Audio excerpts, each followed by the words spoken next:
€10 million yung acceptance fee ng legal team from sitting at the top of the world na sisipain niya kung sino, pati Diyos, lahat.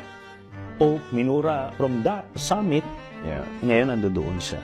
Sana ma-depress nga siya. Maramdaman niya lahat ng pagkakamali niya na ginawa. Pagka may police visibility, yung criminal, teka muna, may police doon.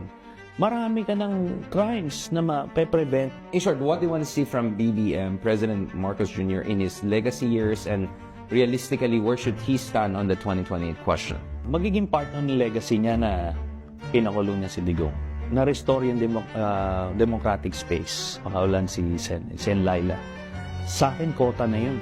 The senior was vilified for being a strongman, pero the junior was the one who restored democratic space. Nanalo siya noong 2020